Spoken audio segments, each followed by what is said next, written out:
Hi everyone. Okay, my disclaimer is I'm not trying to be mean or anything like that, okay?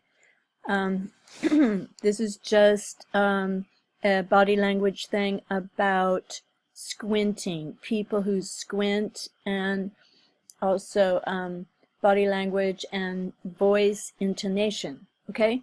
So this is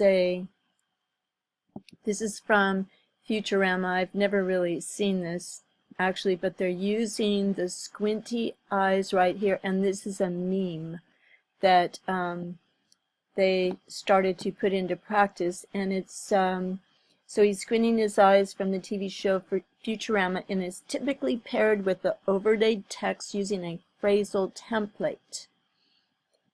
Okay, not sure if X with or just Y, okay? Not sure if trolling or just stupid, as the bottom line,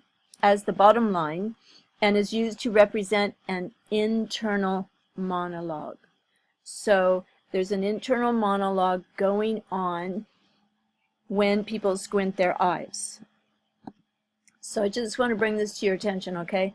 Because Barbara Lerner Specter, who is who supports the Jews being behind the idea of multiculturalism in Europe, squints her eyes a lot. So I just show you a little bit of her, okay? And you can listen to her in case you haven't heard her before, okay? Barbara Lerner Specter calls for destruction of Christian European ethnic societies. I'll start at the back here. So notice this is at 103 where she does the squint. To make. They are now going into a multicultural mode. Squint. Jews will be resented because of our leading role, but without that leading role and without that transformation, Europe will not survive. So that is so amazing, that squinting. So you know she's got some internal dialogue going on about the plans, because she's quite adamant about that. Okay, when I said I don't want to be mean, I've got Mario here, and Mario really does some squinting, and squinting it conveys inner dialogue, okay? So something going on, all right?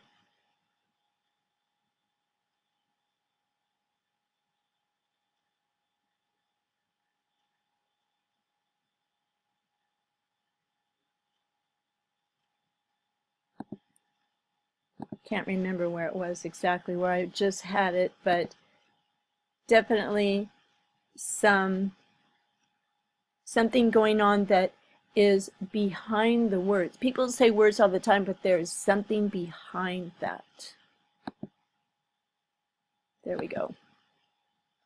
So, and you've done it yourself, you know, just like when you, okay, when you look at something like you don't like, or, you know, everybody goes, ew, or something like that, and they squint their eyes and turn away. So his body language is betraying something. Another thing, okay, let me just show you something else.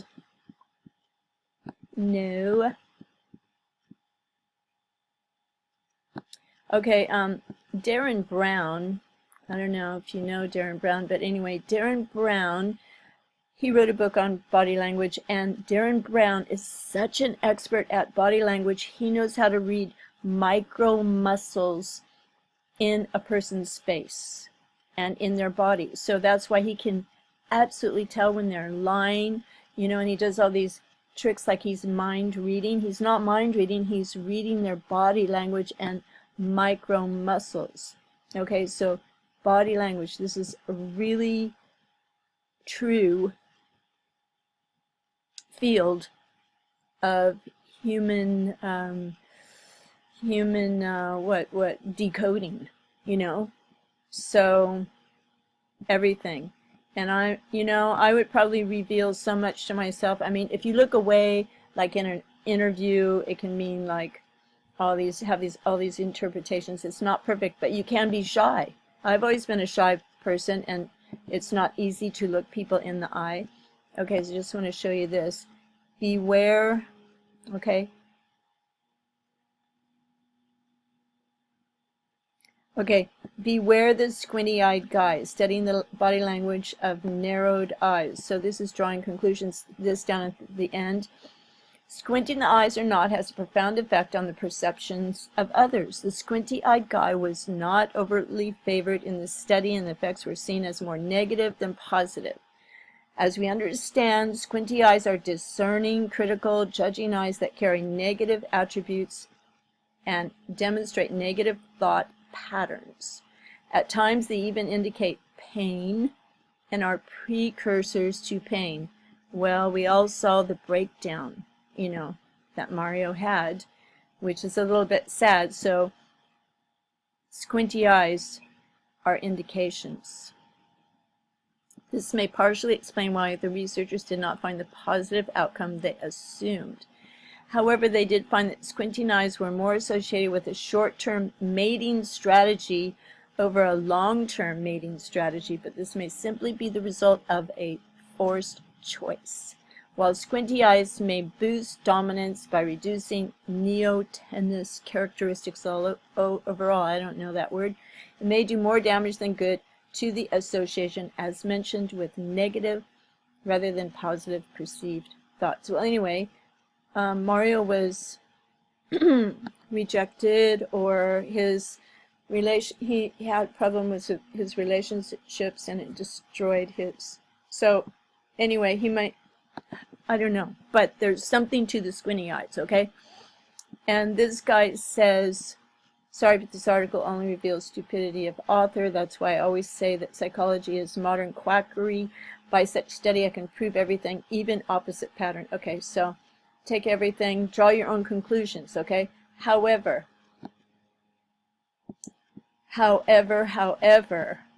these are, okay, I get rid of Barbara Lerner Specter, okay?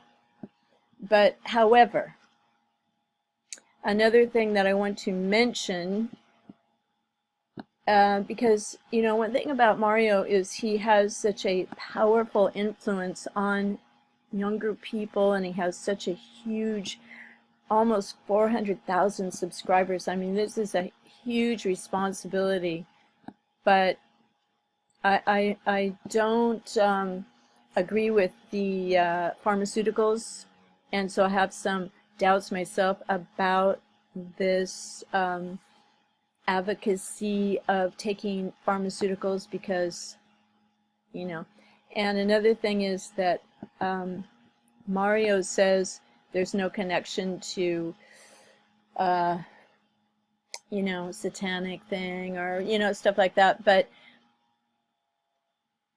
he will consider other things to be satanic. So why not, you know, some mental things? But I just think it's like bad habits in the mind. Lots of doubts, lack of self-love, wanting approval and stuff like that. So another thing I want to mention is I've always noticed when I listen to Mario at the beginning, I just show you here, he has rising intonation.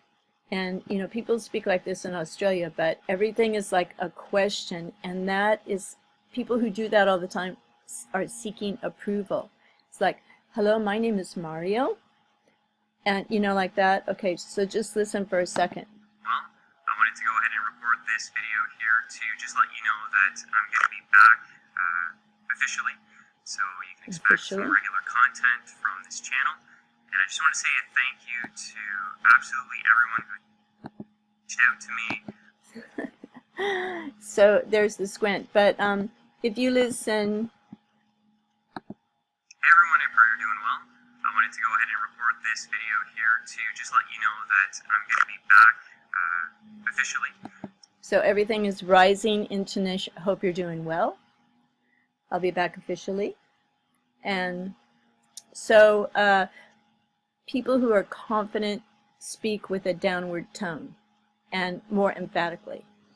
So here, pronunciation, intonation is a complex system of meaning communicated through the rise and fall of the speaker's voice. And we should look into these things, because we're exposed to these people who are who are in leadership roles. So you're actually getting sort of programmed, hypnotized, and if you're not looking at people and these situations with critical thinking, then it's not to condemn anyone or anything, but their truth might not be your truth, and you don't want to fall into their thing. So intonation. You may give the impression that you are seeking the listener's approval or feedback. Okay, so I learned this, and I think I used to do it, and maybe I still do it, but I took a lot of public speaking courses over and over and over again to understand and learn, because we get into these habits, you know. We get into these habits of how we talk, and we all want approval. But you have to approve yourself first, right? You have to love yourself, feel great about yourself, and not seek the approval of others so much so that you're begging them to love you. You know what I mean? God loves you already. So we use rising intonation when we're really asking a question. Does God love you? Yes, He does. Okay, uptalk anxiety. Rising intonations and statements. Okay, so in the north of Britain, it can be a habit. Like I was saying, in Australia, everything is a rising intonation. It's just a part of their culture. It's just in part of their culture. Okay, something else I wanted to show you that's really interesting is speaking of body language. If I have it here. Oh yeah, this guy. Okay, I made a video of this guy before, and he's a transhumanist. He wrote a book called Death is Wrong, and he does not blink. And I wonder if he is a cyborg. Because how can someone not blink? We normally blink 15 to 20 times per minute, but he blinks. He hardly ever blinks. Okay, so you can look up blinking patterns and, you know, in body language. So this kind of tells me that there's something very weird about this guy. And do you know, they show us those robots that are almost human, like this one, Nadine, put out by Singapore Robotics Company. And that robot looks so artificial, but do they just throw us that? Like, do they just put that out there and say, look, this robot is almost human, when in fact they have robots that are so close to human? And this guy, he dresses kind of funny. He wears a wig. Okay, sorry to insult you if if you're really real, but just look at these non-blinking eyes and how they move around in a weird way.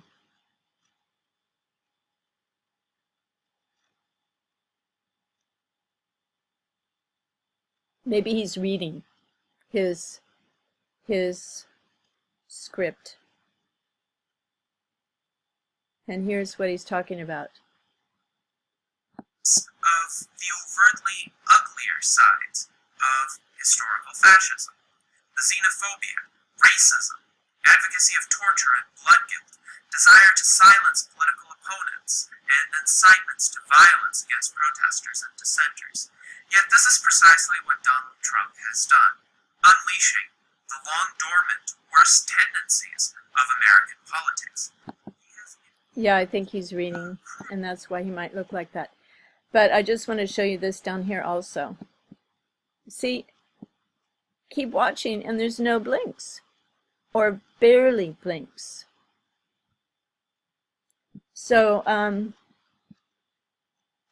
in some of his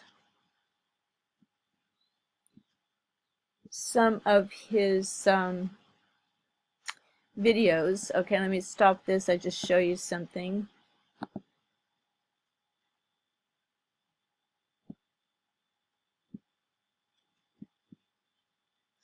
Here's his website.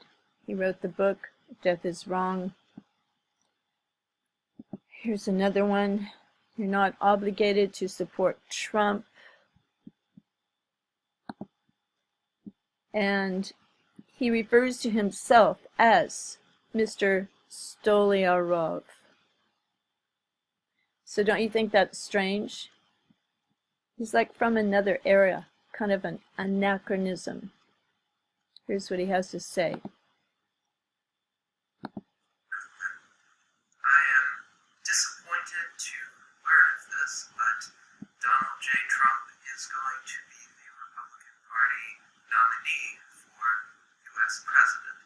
It's unfortunate that the other contenders did not put up as much of a resistance to Trump's takeover of the Republican Party as... Okay, well, you can go watch that on your own if you care to. Thank you for watching. And so keep your eyes peeled about other people's body language. There's lots to learn about that, how you can tell someone is lying, etc., etc. And also your own body language. You know, if you go to public speaking classes, they can point out some things that you're doing that you might not be aware of.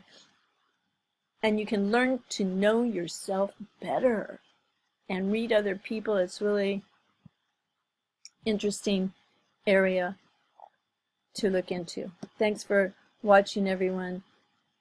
God bless you, and don't be fooled and tricked. Remember, people fell into the trap of Hitler's speeches. They were excited. They were excited by his words and everything, and just like, you know, became a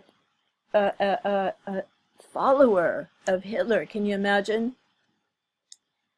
Anyway, God bless you all. Bye for now. Let's keep learning and getting closer to God and the Holy Spirit. Adios.